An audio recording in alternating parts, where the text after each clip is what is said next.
Sorry அத்தை, என் மேலதான் தப்பு. அது இல்லைம்மா, ரொம்ப நாள் கழிச்சு ஃப்ரெண்டை பார்க்கணுன்னு சொன்னாம்மா, அதான் போயிட்டு வரட்டோன்னு விட்டேன். அதனால் நீங்கள் சொன்னதை கேட்காம இருந்தது எங்கள் தப்பு தாம்மா. சாரிம்மா. ஏதாச்சும் பேசுங்க அத்தை, இல்லைன்னா திட்டுங்க. நீங்க இப்படி இருக்கிறது எங்களுக்கு கஷ்டமா இருக்கு. என் சைட்ல இருந்து எதுவுமே யோசிக்க மாட்டேங்கிறீங்க, அது எனக்கு கஷ்டமா இருக்காதா? பெத்தவங்க நாங்க உங்க சைட்ல இருந்து யோசிச்சு உங்களுக்கு எது நல்லது எது கெட்டதுன்னு பார்த்து பார்த்து பண்றோம். ஆனா நீங்கள் விடலம்மா, அதனால தான். சொல்லிட்டு போயிருக்கலாம், இல்ல என்கிட்ட சண்டை போட்டு கூட போயிருந்திருக்கலாம். என்னதான் இருந்தாலும் என் பசங்க எனக்கு தெரியாம எதுவும் பண்ண மாட்டாங்கன்ற சந்தோஷத்துல இருந்திருப்பேன்.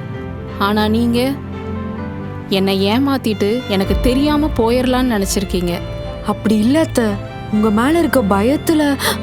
எதுமா பயம்? அது எப்படிமா நாங்க பாசம் காமிக்கிறது பயமாயிருது இந்த காலத்து பசங்களுக்கு?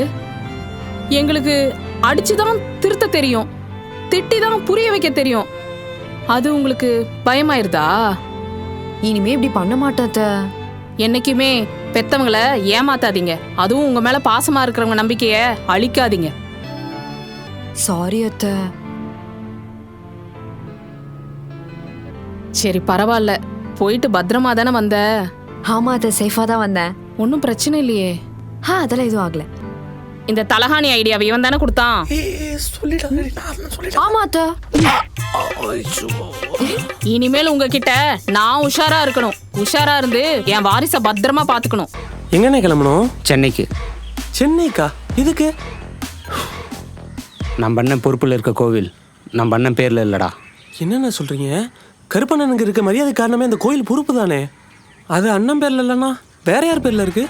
கோவில் ஃபஸ்ட்டு பனையப்பங்கிற ஒரு தாத்தா பேரில் இருந்துச்சு. அதுக்கப்புறம் அவரோட பையன் சேகர் பேருக்கு மாறிச்சு. ஆனால் சேகர் சாகருக்கு முன்னாடி அவனோட பையன் டேரன் பேரில் எழுதாமல் டேரனுக்கு பிறக்க போகிற வாரிசு மேலே எழுதிட்டாரு. அதனால தான் கோவில் பொறுப்பு நம்ம கருப்பண்ணன்கிட்ட வந்துச்சு. அப்போ அந்த வாரிசு பிறந்தா கோவில் கை மாறிடுமா? சரி, அதுக்கு எதுக்கு விட்டுங்க நம்ம சென்னை போகணும்? டேய், நம்ம அண்ணன் கோயிலுக்காக என்ன வேணாலும் பண்ணுவாருன்னு தெரியும்ல. கோவில் நம்ம பேரில் இருந்தால் தான் மரியாதை பெருமை எல்லாமே. திடீர்னு வேற ஒருத்தர் வந்தா விட்டுற முடியுமா? முடியாதுண்ணே. அதான் சென்னைக்கு போய் அந்த குடும்பத்தோட வாரிசை பிறக்க விடாமல் அழிக்க போகிறோம். வயிற்றுல இருக்க குழந்தை எப்படி அழிக்கிறது? யார் வயிற்றுல இருக்கு?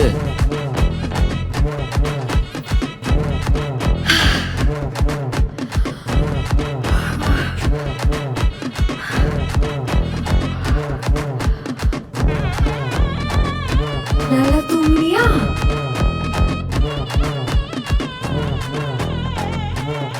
நீ பத்திரமா தான் இருக்க, உன் குழந்தையும் பத்திரமா தான் இருக்க வைப்பேன்.